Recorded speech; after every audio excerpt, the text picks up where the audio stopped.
सच के साथ।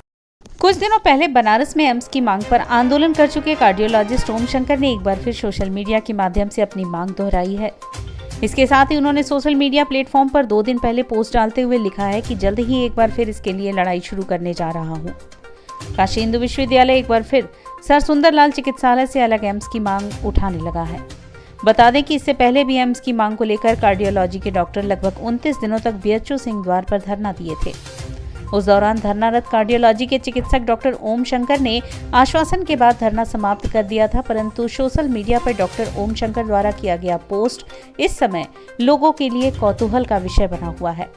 डॉक्टर ओम शंकर ने बताया कि हम लोग काफी समय से इस देश के हर कोने में स्वास्थ्य के मौलिक अधिकार की लड़ाई शुरू किए हैं, जिससे असर भी हुआ है।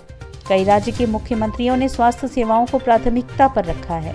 हाल ही में प्रधानमंत्री ने श्री काशी विश्वनाथ धाम का लोकार्पण किया, जो कि हमारी आस्था का केंद्र है। लेकिन जीवन और मृत्यु के संघर्ष जब होते हैं तो चिकित्सा सेवा की याद आती है, और हाल ही में हमने कोरोना महामारी में इसे देखा है और बहुत करीब से समझा है। हम लगातार ऐसे में प्रधानमंत्री जी का ध्यान वाराणसी में बीएचयू से बाहर एक एम्स की मांग कर रहे हैं, पर उस मांग को दरकिनार किया जा रहा है। उन्होंने कहा कि पूरे देश में चिकित्सा सेवा इसी काशी नगरी से शुरू हुई, जब धर्म नाम की कोई चीज नहीं थी।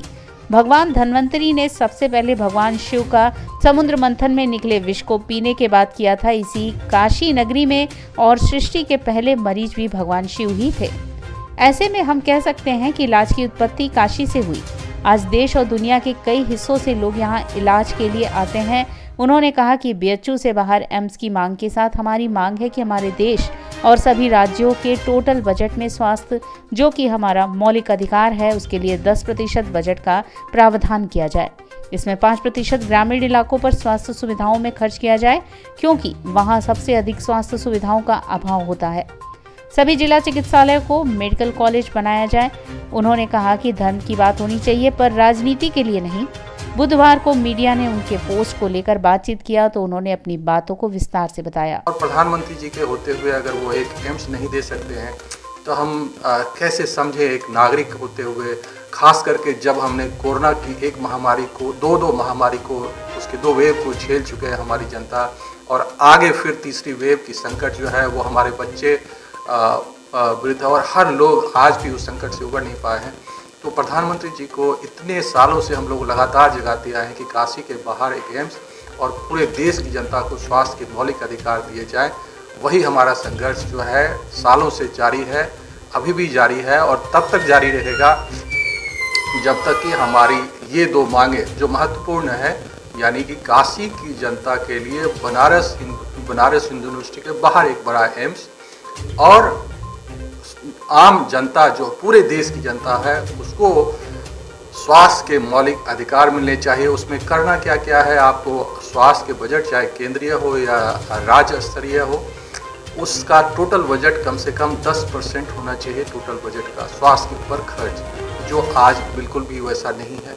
दूसरी बात हमने कही थी कि जितने भी इस देश के अंदर सरकारी अस्पताल, मतलब मेडिकल कॉलेज हैं, वो सारे मेडिकल कॉलेज को एम्स लाइक इंस्टीट्यूशन में कन्वर्ट हो जाना चाहिए। हर 3 से 5 करोड़ आबादी पर एक एम्स की स्थापना की जानी चाहिए। जितने भी डिस्ट्रिक्ट हॉस्पिटल हैं पूरे देश के अंदर, वो सबको मेडिकल कॉलेज में कन्वर्ट किए जाने चाहिए। प्राइमरी और सेकेंडरी हेल्थ सेंटर जो है उसको मजबूत किया जाना चाहिए, और जो 10% का बजट जिसकी बात हम कर रहे हैं, चाहे वो राज्य स्तर पर हो या केंद्रीय स्तर पर हो, उसका 5% जो है वो प्राइमरी हेल्थ सेंटर, जो कि गांव-गांव की जो असली बीमारी जहां लोग परेशान होते हैं और इलाज के लिए सुविधाएं नहीं है और ज़्यादा से ज़्यादा नागरिक रहते हैं, उन पर खर्च किए जाने चाहिए, उनको मजबूत किए जाने चाहिए।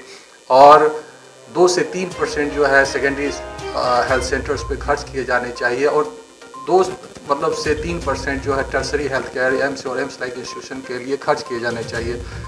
इस देश का मसला चुनाव का, धर्म और आस्था हमारा निजी मसला होता है, लेकिन चुनाव का जो राजनीतिक मसला होना चाहिए, स्वास्थ्य, शिक्षा, कृषि, व्यवसाय, व्यापार, सड़क, बिजली, पानी, ये होना चाहिए। जब तक इस देश की जनता स्वास्थ्य, शिक्षा, महंगाई, भ्रष्टाचार, गरीबी, इनको फोकस नहीं करके धर्म के आधार पर चुनाव में मतदान करेंगे, इस देश की जनता हमेशा ही गरीब और प्रताड़ित रहेगी।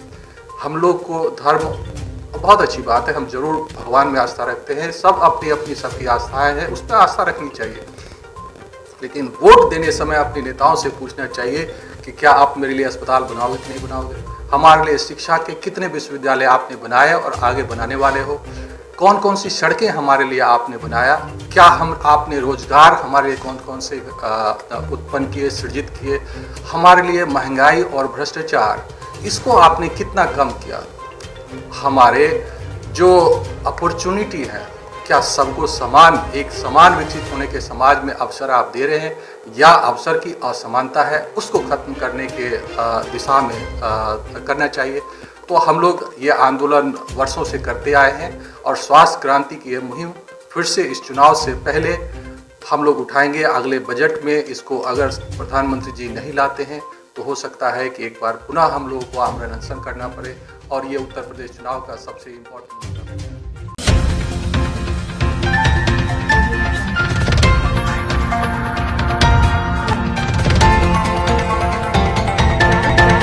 लाइव सच के साथ।